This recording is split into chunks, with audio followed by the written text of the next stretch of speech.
Hey, what's up, everybody? It's BDF44 in good spirits. Yeah, just wanted to come to you guys and discuss something and probably, um, isn't that big of a deal, but it's just on my mind. So I figured I'd make a video about it because it's a topic. It's a random topic. Maybe to start a conversation in your lives. Um, so like, I'm listening to a lot of people talk about Donald Trump and everything that goes along with it on a negative aspect of it. Of course, his supporters love him and all that. I'm not here to make an opinion video about that right now. I'm thinking more along the lines of the residual effects of what happens when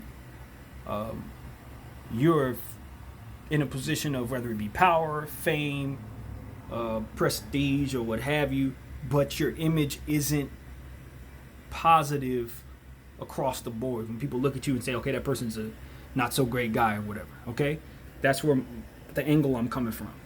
How that affects the image of your family members and whether or not that is fair is the opinion that I'm coming with. I haven't done enough homework on Trump's family. I don't know nothing about his family, really. I just know that he has kids and a wife and all that. I don't know how they stand as it pertains to his views, both personally and publicly. I just don't know. Haven't been even curious enough to find out. So I'm not coming to you with facts. I'm just coming to you with an opinion and a hypothetical kind of scenario type thing. If that's the best way to describe it, you'll see. But really, I'm just coming at you saying, I am curious to know if it is fair to say I don't like Trump's family members or whatever or what have you because I don't like Trump and what he stands for.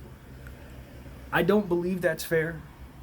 I don't know that it doesn't align in certain situations, in terms of other people's families or his family even, who knows. I'm just saying in general, if I'm looking at you and I know that your father isn't the greatest guy, automatically I'm coming to the situation and I'm saying, okay, you're not the greatest person because you were probably raised by this guy or you come from his bloodline or his gene pool or what have you. But I look in my situation myself and I say, even though, I believe my family members to be solid, great people, if I were to discover overnight that I have a grandfather or a great-grandfather or my dad wasn't the greatest guy or they were known for some bad stuff that I wasn't aware of, suddenly, do I look at myself and say, okay, you're made of the worst stuff, so therefore you're this way? No. I'm going to look myself in the eye and still see the same person I've always been. I don't believe that the mistakes of my father reflect on my own decision making, on my own view of myself, and I don't think that it's fair for you to look at me and say, okay, because his folks weren't that great, he's probably just from the same cloth. And I think in this society, we are very, very, very quick to do that. And the same goes for people when they have great reputations. Until obviously their family members prove otherwise, we expect them to be a certain way. I saw, for example, was a lady, well, of course, Martin Luther King's niece, I believe she was, and she got on CNN, I believe it was, and expressed her support for Donald Trump and said that she didn't feel like he was a racist and all that. Again, not here to debate either point, whether he is or not. But what I'm saying is you would not expect that from Martin Luther King's family member if you were aligning yourself with the thinking that I just described. You would assume that she was on the same train he was on, feeling the same way he felt, and he's just going to have his legacy live through her. And while I don't debate that she is not holding his legacy up by having these opinions, because you can certainly have the opinions you have and still uphold the legacy of your family member. But I think that when your views are so far away from your family member, it brings a sort of shock to society or to those who think this way because of the fact that they think that way and assume that someone is going to just be made of the same stuff that their family members were, or have the same align themselves with the same type of thinkings and ideals. It just doesn't work like that. We're all our own human being is the moral of the story. The moral of this video is we are all our own human being. Now, yes, some of the characteristics, traits that my father and my mother may have had, I carry with me. Maybe because I was raised in their house, I view things a certain way. Maybe she put things in my mind, my mother did, that allow me to view the world a certain way. Granted, that's possible, but it's not a perfect science when trying to assess whether or not a person is going to be a reflection of their ancestor or their father, their mother, or what have you. And that is the purpose of my video. To just insert the idea that just maybe we are all our own human being. Maybe I can have these set of views and my son will have an entirely different set of views, and we won't ever see eye to eye on those things. But because I'm famous, of course I'm not, but in that situation, that scenario, I'm famous. Now you're looking at my son saying, well, he's going to follow in Brandon's footsteps. He's going to carry the torch and continue talking Lakers stuff. He might be a Clipper fan. Now, mind you, I failed as a parent if my son grows up a Clipper fan, of course. But that doesn't mean that it can't take place. You know, we're all our own human beings. So, moral of the story is this.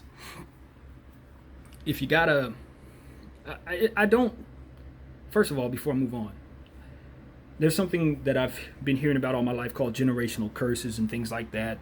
The sins of the father pass on to the son and all of that. That's spiritual stuff that I don't know a whole lot about, but I just wanted to throw it into the video so that you know that I have a notion of something such as that. I've been told and heard of things of that nature. Generational curses, things like that.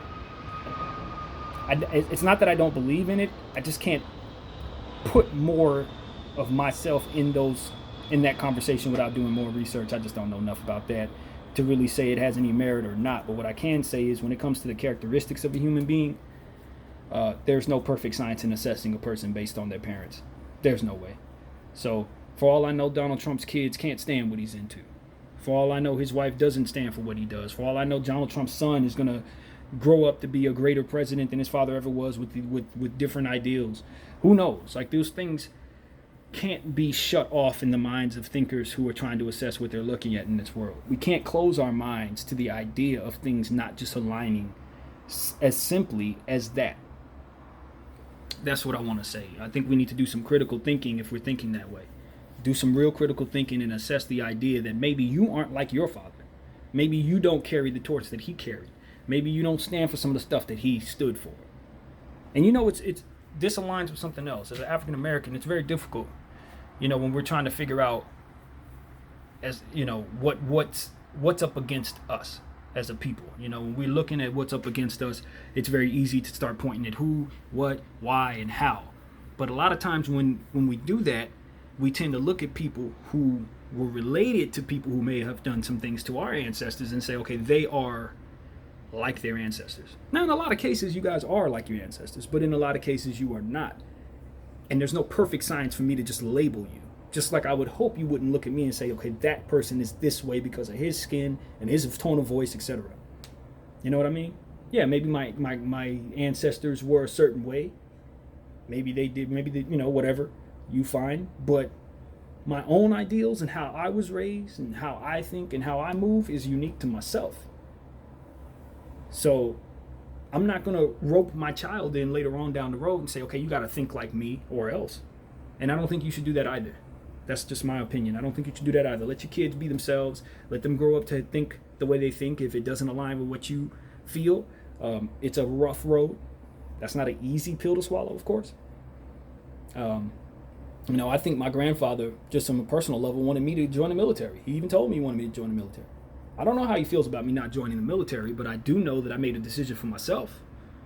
You know what I mean? It was my own decision, just like he made one for himself when he joined. And maybe my kid joins, so it carries the tradition that way. But it stopped, maybe, or just paused with me. Now, had you not known nothing but my grandfather, you think like the people I said at the beginning of this video, you're just going to assume I'm a military man and have all the ideals he has. You met my uncle, we have different political views. But I'm related to him, so you may think that about me. You may think I have his views. Don't align me with anybody's views but my own. That's a personal request. And going forward, as this video ages, years down the road, if I have kids and stuff like that, let them have their own slate. Put that on the record. Whether I appreciate what it is that they're standing for or not, let them be viewed as their own person. Clean slate. And I think most of us want that for ourselves, whether we have that opportunity to receive it that way or not. I think we all want to be seen as our own human, our own individual selves. So, yeah, thank you for my clean slate. Thank you for looking at me as who I am. Thank you for watching this video, and carry on. Enjoy your life. 10 minutes of your time is all I needed. Thanks very much. BDF. Peace.